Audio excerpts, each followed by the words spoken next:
Chelsea fans, brace yourselves, because what Chelsea are building right now is not just another attack, it's a weapon, a monster, a front line designed to rip apart the Premier League. Let's start with João Pedro, £60 million and worth every penny. A striker capable of making the world's best defences look like schoolboys. His movement, his finishing, his arrogance on the ball. He doesn't just score goals, he humiliates rivals.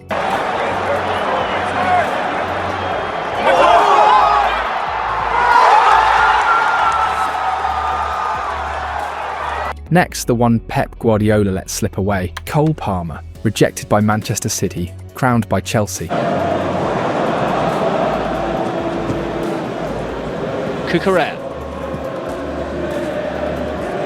Here's Caicedo.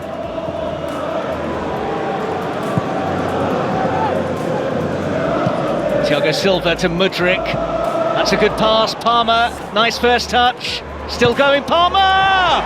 From an unwanted youngster to the best English player in the league. A cheeky Chaffee. He's got it back again. Oh, he scored again. The man Pep will never stop regretting. The new leader of Stamford Bridge. Yeah, just on Cole, Pep. Do you feel it's a shame that he's no longer here when he's obviously doing quite well at Chelsea? No, congratulations for Chelsea, for him. But wait, there's more. Liam Delap, the Ipswich Town sensation who tore the league apart last season with 12 goals and 2 assists. A forward who plays with pure violence, with hunger, with fire in his boots.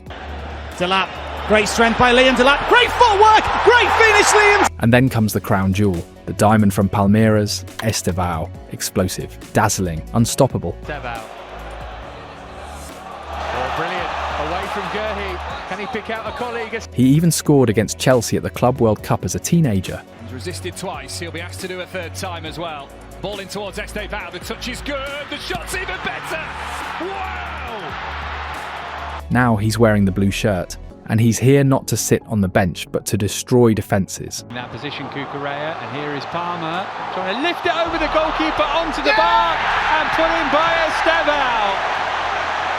Welcome to Stamford Bridge. Nkunku gone, Nicholas Jackson out, but Chelsea are not weaker, they're stronger, because coming in are Garnacho and Xavi Simons, 2 names that bring chaos, creativity and electricity to a team that already looks terrifying. This is not just another spend rebuild. This is a master plan of Maresca. Stamford Bridge is no longer a house in ruins, it's a fortress, ready to crush. And make no mistake, with this attack, Chelsea are not coming to participate in the Premier League, they're coming to win it. Beefing up the attack has been Chelsea's primary mission in this transfer window, and for once, they might have cracked the code. What started as a gamble at the Club World Cup quickly transformed into a warning to the rest of Europe. This front line is not just talented, it is lethal. He wins, they open the doors, and at front, the front line is so fast, so technically good, that it's impossible to cope with them. Liam Delap, fresh from tearing apart defences with Ipswich Town, wasted no time in showing he belongs at the highest level. Before we face Ipswich, so Liam was not Chelsea player,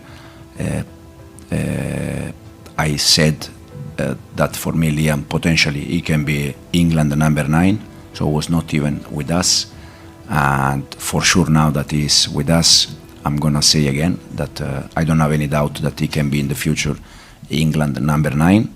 In the group stage, his pressing, movement and sheer physicality left defenders gasping for air, a taste of the chaos he now brings to Stamford Bridge. He goes for goal! Then came João Pedro. Against Fluminense, his former club, he scored twice. He's all the way out here, an opportunity for the top corner! With the cold-blooded ruthlessness of a striker who lives for the big moments. Himself enough, but he didn't need to, right? When you've got players like João Pedro who can step up and perform like that, that is an introduction to those Chelsea fans out there. João Pedro is not just a penalty kick taker, he apparently can score by. Days later, under the bright lights of the final, he buried Paris Saint-Germain with another strike, proving that he is not just a flashy signing, he is the new reference point of Chelsea's attack. Go Pedro!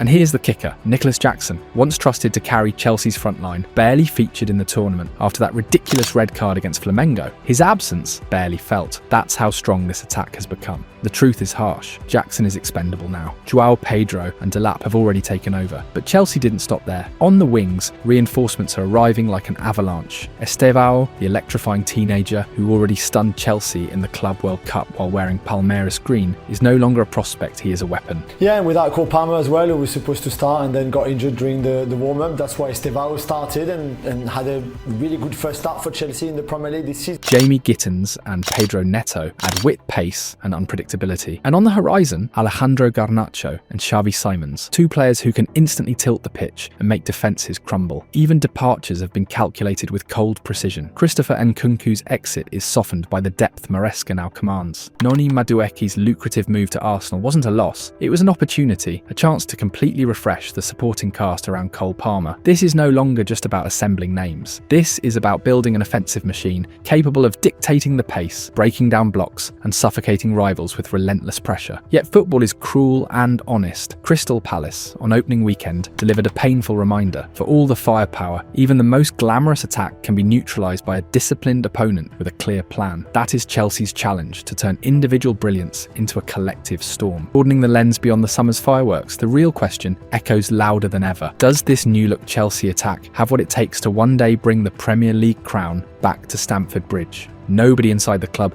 truly expects that leap to happen this very season. But the ambition, the roadmap and the heavy investment all point toward that target looming over the next few years. Because of the age and because how good is the squad, for me Chelsea in the next 5-10 years will be one of the team or the team that is going to dominate English football.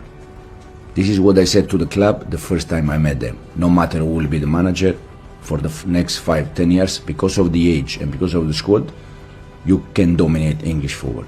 And I still think exactly the same. And the truth is that this same question has haunted the club's squad building ever since Antonio Conte's side last lifted the trophy in 2017. The roll call of names since then reads like a hall of failed experiments, each one arriving with hype only to vanish into disappointment. Alvaro Morata, Olivier Giroud, Christian Pulisic, Gonzalo Higuain, Kai Havertz, Timo Werner, Hakim Ziyech, Romelu Lukaku, Raheem Sterling, Pierre-Emerick Aubameyang, João Felix twice, Mykhailo Mudryk, Noni Madueke, Nicholas Jackson, Christopher Nkunku, Pedro Neto, Jadon Sancho. The list is so absurdly long it feels like a running joke. Each was supposed to be the answer. None were. And that's where the brutal fact cuts deepest. Since Diego Costa stormed through Premier League defences and left in 2017, Chelsea have not had a reliable 20-goal-a-season predator. In fact, only one man has broken the 15-goal barrier from open play in all that time. Tammy Abraham, a product of their own Cobham Academy in 2019/20. That statistic is nothing short of damning. Even the brightest sparks of the current project, Nicholas Jackson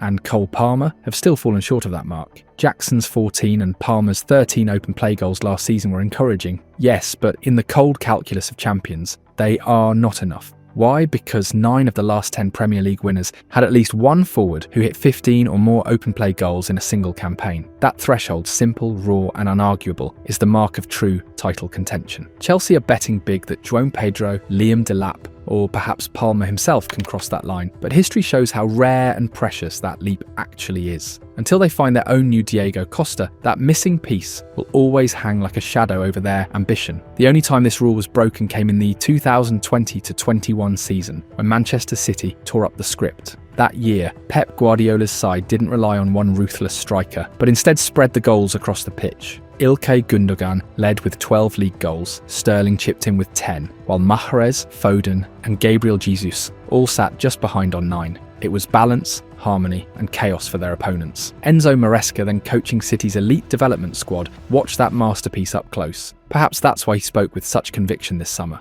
I prefer to have 4 or 5 players scoring 10 or 12 goals each than one player scoring 40 goals. It's an ideology and attack built not on a single star, but on many blades, cutting from different angles. But football evolves. Even Guardiola himself has shifted since then. His most recent titles were secured not by balance alone, but by the avalanche of Erling Haaland. Before him, Liverpool's Mohamed Salah carried the flame, scoring with the relentlessness of a man possessed. In the modern Premier League, champions usually have one figure who cannot stop scoring the destroyer, the man every defence fears. So here lies the burning question for Chelsea. Do they have that player? Can someone inside Maresca's system step into the role of an unstoppable force? João Pedro hinted at it during the Club World Cup, playing like a forward ready to ascend into elite territory. Yet history whispers caution. His best open play tally remains 10 goals, and that was in the Championship with Watford. He has never been seen as a true number 9, more a roaming, versatile forward, a connector, an artist of the front line. And maybe that is exactly what Maresca wants. João Pedro doesn't need to be Chelsea's Haaland. He can be their Firmino, the man who makes others shine brighter, the player who sacrifices his own numbers so his teammates can thrive. Whether he becomes a goal machine or a facilitator, his destiny could define Chelsea's hunt for the crown. Delat once looked like a goal machine under Maresca. Back in 2020-21, he scored 23 open play goals in just 20 games for City's under-21s. Last season at Ipswich Town, in a team with limited quality, he still managed 10 open play strikes. That's his best senior return so far, but with better service and stronger teammates at Chelsea, he should be able to raise that mark quickly. Still, to touch the rare levels of Haaland or Salah is another mountain entirely. Cole Palmer has already given Chelsea 24 open play goals in 2 Premier League seasons, and nobody doubts his composure in front of goal. Score a goal, you naturally sit off, and that allows Nuno Mendes to get forward and Hakimi. Cole's pass this time. Cole Palmer exploiting that space again. Oh, what a trick from Palmer! Superb! The finish is almost a carbon copy! But Palmer carries too much of the playmaking weight to also be the out-and-out top scorer at Stamford Bridge. Then there's Pedro Neto at 25. The same age Salah was when he exploded at Liverpool, Neto lit up the Club World Cup with some of the best football of his career. A big jump in goals isn't impossible, but history is a warning. Salah had already delivered 29 open play goals across 2 Serie A campaigns, with Roma before Anfield, Neto's best single-season haul in a league. 5. The new starlets bring excitement, if not certainty. Estevao smashed 13 goals for Palmeiras before turning 18, and his ceiling looks astronomical. Jamie Bino Gittins hit 8 for Dortmund in the Bundesliga. Garnacho flashes brilliance, but hasn't backed it up with numbers yet. Xavi Simons has a scorer's instinct too, but his craft is closer to that of a creator than a finisher. The truth, they're all too young to predict with confidence. Maybe one of them does emerge as Chelsea's lethal finisher, or maybe Maresca unlocks a collective formula, just like Guardiola's City in 2020-21 spreads the goals across the squad. But Stamford Bridge hasn't seen that kind of balance in years. Since their last league title, Chelsea have only managed the 7th best attack in England, averaging just over 63 goals a season. Last year, they scored 64 in 38 games, a step back from Pochettino's single campaign, where they reached 77. Maresca now has more attacking reinforcements, and possibly more to come before the deadline. The question is whether he can make Chelsea's billions in talent actually add up, because only when the sum of all this spending clicks into goals will the champions of the world stand a chance of becoming champions of England again. Since the summer of 2022, Chelsea have made more than 50 signings and spent over €1.68 billion. How difficult have the club found the transfer market this summer? Do you think it's getting more and more difficult as it I think Chelsea's easier than us. That's for sure. I could not be sit here if we spend with Chelsea had to spend in 2 transfer windows. You will kill me. You will kill me. That's for sure. We'll be under scrutiny like you cannot imagine. The Blues now wear the badge of world champions for the next 4 years. They returned to the Champions League, lifted the Conference League, and splashed out more than €500 million on transfers in the same season. But not everything shines as bright as the silverware. Only a few months ago, Chelsea fans were protesting outside Stamford Bridge, banners in hand, demanding the exit of Todd Boehly, Clearlake Capital, and Blueco. Yes, Chelsea have just achieved something no other team in football history has done, but at what cost? Before becoming the first and only club to win every major trophy possible, Chelsea had to endure the misery of 2022 to 2023. They finished outside of European spots, burned through 4 managers, Thomas Tuchel, Graham Potter, Bruno Saltar and Frank Lampard, and saw Mauricio Pochettino's short spell end with nothing more than a painful ticket to the 3rd-tier European competition. For months there was no footballing logic to justify making Enzo Fernandez and Moises Caicedo the most expensive signings in Premier League history at €121 million and €133 million.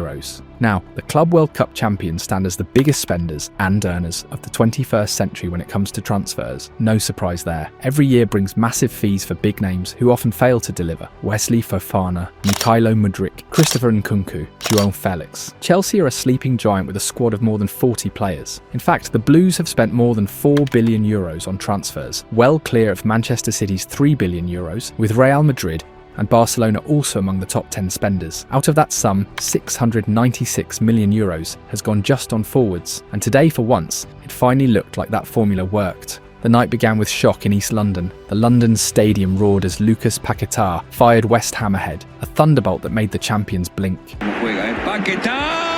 For a brief moment, the Hammers believed. They thought they had cracked Chelsea's armour, that their fire would burn bright enough to humble the kings of the world. But Chelsea are not a team that trembles. They are predators. They smell fear, and they respond with brutality. Slowly, their grip tightened. Pass by pass, wave by wave, they suffocated West Ham until resistance became impossible. The equaliser came through João Pedro, a striker who looks like destiny in blue. His movement was electric, his finish cold, as if he had been waiting for this very stage. From that moment, Chelsea's avalanche began. Pedro Neto, another of the Blues' summer weapons, struck like lightning. His pace tore West Ham apart, his shot slicing through the air and into the net. The stadium fell silent and Chelsea smiled. Then came Enzo Fernandez, the world champion, the heartbeat of this empire. He rose to the moment with elegance and steel, his goal sealing a 3-1 lead before half-time.